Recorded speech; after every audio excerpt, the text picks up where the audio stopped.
परम श्रद्धेय मां सरस्वती, सम्मानित मंच, आदरणीय निर्णायक मंडल एवं समस्त युवा शक्ति को मेरा प्रणाम।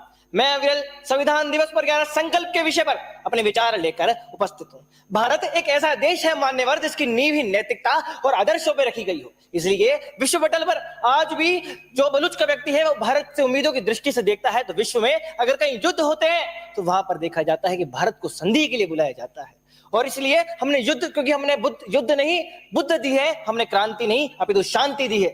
इसीलिए इसी संकल्प को ध्यान में रखकर संविधान के 75 वर्ष पूर्ण होने पर देश के प्रधानमंत्री जी ने देश के समक्ष 11 संकल्प रखे।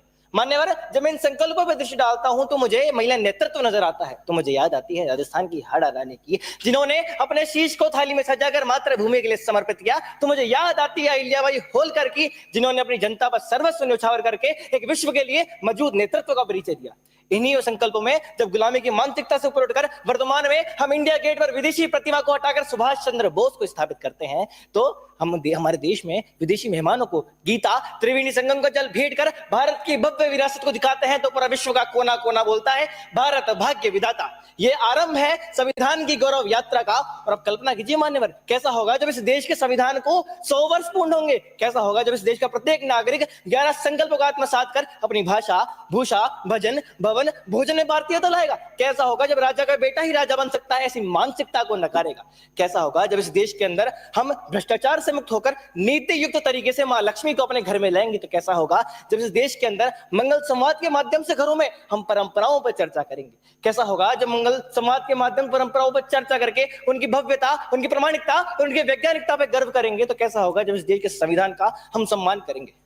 कल्पना कीजिए मान्यवर, महाकुंभ जैसे आयोजन के माध्यम से जातिवाद से ऊपर उठकर राष्ट्रवाद, क्षेत्रवाद से ऊपर उठकर जब देश के नागरिक नदी में डुबकी लगाकर चिंतन करेंगे कि सबका साथ सबका विकास में मेरी क्या उपयोगिता हो सकती है, तो विचार करेंगे कि एक भारत में श्रेष्ठ भारत को मैं कैसे बना सकता हूं, तो आप तय मानिए हम संकल्प से सिद्धि और सिद्धि तक संविधान के मूल्यों को शक्ति प्रदान करेंगे।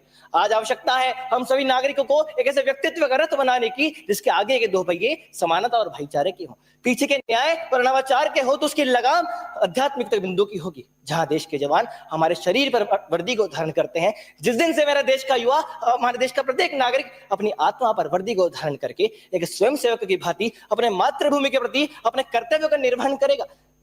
राष्ट्रगान के लिए खड़ा होना मेरा मजबूरी नहीं, अभी तो मेरी जिम्मेदारी है। इसको आत्मसात करके संकल्पों की पूर्ति के साथ मान्यवर हम देखेंगे तो उस दिन से हमारे संविधान के मूल्यों को शपथ मजबूती भी मिलेगी।